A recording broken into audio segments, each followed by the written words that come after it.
Hello दोस्तों, कैसे हैं आप लोग। तो आज का हमारा टॉपिक है इंटीरियर ऑफ द अर्थ। आखिर अर्थ का स्ट्रक्चर है कैसा कैसा दिखता है वो अंदर से। तो जैसा कि हम लोग जानते हैं कि 4.54 बिलियन ईयर्स एगो अर्थ का जन्म हुआ था।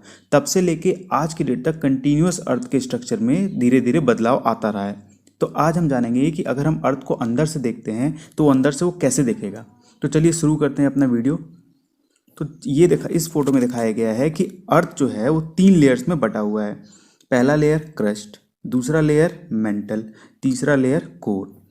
अगर हम क्रस्ट की बात करें तो डेंसिटी जो है क्रस्ट से कोर की तरफ कंटिन्यूस बढ़ती है, मतलब कि क्रस्ट की डेंसिटी सबसे कम और कोर की डेंसिटी सबसे ज़्यादा होगी। तो अब एक एक करके हम सारे तीनों लेयर्स के बारे में डिटेल में जानते हैं। तो पहली और आउटर लेयर है उसको कहा जाता है क्रस्ट। तो जो क्रस्ट है ना वो पूरे अर्थ मास का <1% कंटेन करता है। और अगर डेंसिटी के संदर्भ में बात करें तो क्रस्ट की डेंसिटी लोएस्ट होती है in comparison to mantle and core. जैसे अभी बताया था ना मैंने कि जैसे आप कोर की तरफ जाते जाएंगे तो डेंसिटी आपका बढ़ता जाएगा। अब बात करते हैं थिकनेस ऑफ द क्रस्ट की। तो क्रस्ट की थिकनेस इस बात से डिपेंड करती है कि वह ओशियनिक क्रस्ट है या फिर कंटिनेंटल क्रस्ट है। अगर ओशियनिक क्रस्ट की बात करें तो इसकी थिकनेस होती है 5 किलोमीटर्स। और अगर कंटिनेंटल क्रस्ट की बात करें तो उसकी एवरेज थिकनेस होती है 30 किलोमीटर। लेकिन कभी कभी क्या होता है ना कि कभी माउंटेनियस जो रीजन्स होते हैं वहाँ पे थिकनेस 70 to 80 किलोमीटर तक पहुँच जाती है। जैसे हिमालय की बात करें तो वहाँ पे थिकनेस है 70 किलोमीटर। और वहीं पे कुछ ट्रेंचेस ऐसे हैं जहाँ पे आपको थिकनेस मिलेगी 3 से 4 किलोमीटर। तो अब बात करेंगे कि आखिर ओशनिक क्रस्ट और कंटिनेंटल क्रस्ट बनता कैसे है। तो इसके बारे में हम डिटेल में पढ़ेंगे प्लेट टेक्टोनिक थ्योरी और सी फ्लोर स्प्रेडिंग थ्योरी में। फिलहाल मैं आपको शॉर्ट में बता देता हूँ कि जैसे सी बॉटम के नीचे जहाँ जहाँ डाइवर्जेंट बाउंड्री होती है वहाँ पे आपका सी क्रस्ट बनता है, मतलब ओशन क्रस्ट बनता है।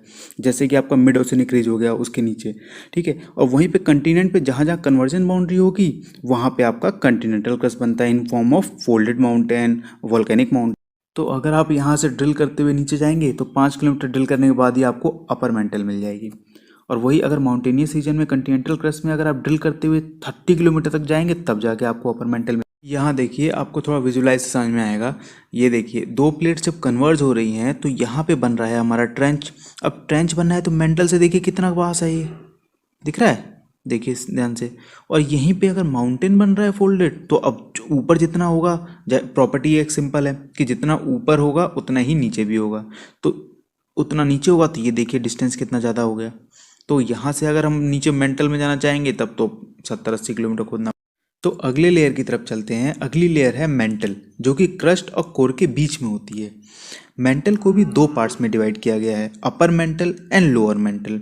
Upper mantle mainly liquid form में होती है, मोल्टेड फॉर्म में, और lower mental in comparison solid state में होती है, ठीक है। जो आपका अपर मेंटल है इसको बोला जाता है स्थेनोस्फेयर। और ये क्रस्ट और अपर मेंटल को मिला दें तो ये बन जाता है लिथोस्फेयर, ठीक है। अब अगर गहराई की बात करें तो जो अपर मेंटल होता है वो होता है करीब 1000 किलोमीटर गहरा, और लोअर मेंटल होता है वो होता है 1900 किलोमीटर गहरा। तो टोटल मेंटल कितना हो गया, 2900 किलोमीटर गहरे होते हैं। अब एस्थेनोस्फेयर की बात करें तो एस्थेनोस्फेयर का मतलब ही होता है वीकनेस। तो इसी वीकनेस के कारण मैग्मा को रास्ता मिलता है सरफेस तक आने का, और फिर वो सरफेस से बाहर आता है। अब चलते हैं लोअर मेंटल की तरफ। तो जितनी भी वॉल्केनिक और सेस्मिक एक्टिविटीज़ होती हैं वो सारी ओरिजिनेट होती हैं लोअर मेंटल। अगर मैं ये पूछूं कि जितने भी मोल्टेन रॉक होते हैं जो वॉल्केनो से बाहर निकलते हैं, सपोज यहाँ से आके वॉल्केनो से बाहर निकलते हैं, वो कहाँ से ओरिजिन होते हैं। तो इसमें होता क्या है कि 100 से 200 किलोमीटर नीचे टेम्परेचर इतना होता है ना कि रॉक अपने मेल्टिंग पॉइंट्स पे होता है, करीब यहाँ जो अपर पार्ट्स ऑफ मेंटल होता है। तो इसमें जो रॉक अपने मेल्टिंग पॉइंट पे होता है तो जितने भी वॉल्केनो से जो रॉक्स बाहर निकलते हैं वो सारे के सारे यहीं ओरिजिन होते हैं। कोर में निकिल और आयरन पाया जाता है जो कि सॉलिड फॉर्म में हाईली डेंस पार्टिकल है ये। जबकि जो मेंटल में होता है वो मोल्टेड रॉक्स पाया जाता है। इसी फ्लूइडिटी के कारण जो आपके प्लेट्स होते हैं ना, जो प्लेट टेक्टोनिक के दौरान जो मूवमेंट्स होता है, प्लेट्स होते हैं वो मूव कर पाते हैं सिर्फ इसी फ्लूइडिटी के कारण जो मेंटल उनको प्रोवाइड करता है। तो अब चलते हैं थर्ड लेयर की तरफ जो कि है कोर। अब कोर को भी दो पार्ट में डिवाइड किया गया है, आउटर कोर और इनर कोर। अच्छा, इससे पहले एक चीज़ याद रखिए कि जो मेंटल था ना, वो पूरे अर्थ मास का 68% होता है, ठीक है, और वहीं पे कोर 31%। कोर की डेंसिटी सबसे हाईएस्ट होती है। कोर में निकिल और आयरन पाया जाता है। आयरन का Fe कहते हैं, इसीलिए इसको निफे लेयर भी बोला जाता है।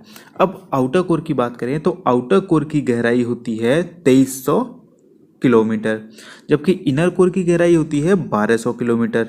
आउटर कोर का जो टेम्परेचर होता है वो 4000 से 5000 डिग्री सेल्सियस होता है, और इसमें निफे की मोल्टेड स्टेज पाई जाती है। मोल्टन स्टेज से मतलब ये है कि इन कंपेयर बात करें इनर कोर से तो ये मोल्टेड फॉर्म में होता है, लेकिन जो इनर कोर होता है ना, ये वाला, ये आपको मिलेगा प्योर सॉलिड फॉर्म में। इसमें आयरन की जो प्रचुरता होती है ना, बहुत ज़्यादा होती है, मतलब मैक्सिमम इसमें आयरन होता है, और इसका टेम्परेचर होता है 5000 से 7000 डिग्री।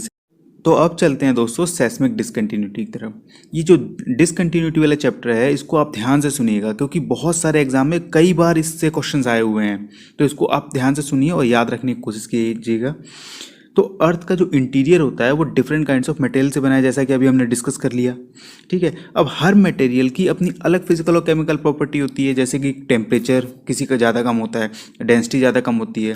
तो इन हर दो यूनिक लेयर्स के बीच में एक ट्रांजिशन जोन होता है। सपोज एक ये लेयर है तो इसके बीच में एक ट्रांजिशन जोन जरूर होगा, उसके बाद दूसरी लेयर होगी, तो इसी ट्रांजिशन जोन को कहा जाता है डिसकंटिन्यूटी। तो अब इसको देखते हैं कि कौन कौन से डिसकंटिन्यूटी कहाँ कहाँ पाई जाती है। सबसे पहली कोनार्ड डिसकंटिन्यूटी, ये पाई जाती है between upper and lower crust, ठीक है, इसको याद रखिएगा। दूसरी मोहो डिसकंटिन्यूटी, ये पाई जाती है between lower crust and upper mantle, ठीक है, between lower crust and upper mantle. ये वाली जो डिसकंटिन्यूटी है, ये है आपकी मोहार डिसकंटिन्यूटी।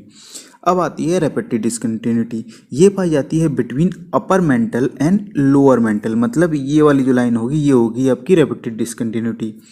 अब चलते हैं गुटेनबर्ग डिसकंटिन्यूटी, ये पाई जाती है between lower mental and outer core. तो ये हो गई, जो ये वाली लाइन आप देख रहे हैं, ये हो गई आपकी गुटेनबर्ग डिसकंटिन्यूटी। और लास्ट में आता है लेहमन डिसकंटिन्यूटी। तो ये डिसकंटिन्यूटी पाई जाती है between outer core and inner core. ये आउटर हो गया, ये इनर हो गया, ये जो लाइन ट्रांजिशन जोन होगा ये होगा आपका लेहमन डिसकंटिन्यूटी। तो ये थी सारी डिसकंटिन्यूटी, इसको एकदम याद कर लीजिएगा दोस्तों, बाकी बहुत इंपॉर्टेंट होता है, बहुत बार एग्जाम में आया। तो अब हम बात करते हैं कि अगर अर्थ एज अ होल लेते हैं और उसके कंपोजिशन की बात करते हैं, तो सबसे ज़्यादा अर्थ में क्या चीज़ पाया जाता है। तो सबसे हाईएस्ट पाया जाता है आयरन, उसके बाद ऑक्सीजन, उसके बाद सिलिकॉन, उसके बाद मैग्नीशियम, और जो सबसे लोएस्ट अमाउंट पाया जाता है वो पाया जाता है एल्यूमिनियम का। तो इसको एक हल्का सा मतलब ये याद रखिएगा कि हाईएस्ट क्या होता है, हाईएस्ट का मतलब एक दो याद रख लीजिएगा, और लास्ट लोएस्ट क्या होता है। ऐसे ही अगर अर्थ क्रस्ट की बात करें तो हाईएस्ट क्या होता है, ऑक्सीजन, सेकंड नंबर पे सिलिकॉन, और थर्ड नंबर पे एल्यूमिनियम। तो दोस्तों ये था detail about interior of the earth. वैसे तो मैंने मैक्सिमम जितने भी एग्जाम पर्पस से इंपॉर्टेंट पॉइंट्स थे वो सारे कवर कर दिए हैं। अगर इसके बाद भी ऐसा कोई टॉपिक पॉइंट ऐसा आपको लग रहा है कि ये सर इंपॉर्टेंट था आपने नहीं डाला, तो मुझे कमेंट बॉक्स में लिख के बताइए, तो मैं उसको वीडियो बना के एक छोटी सी इसमें ऐड कर दूंगा। थैंक यू सो मच दोस्तों, एंड ऑल द बेस्ट।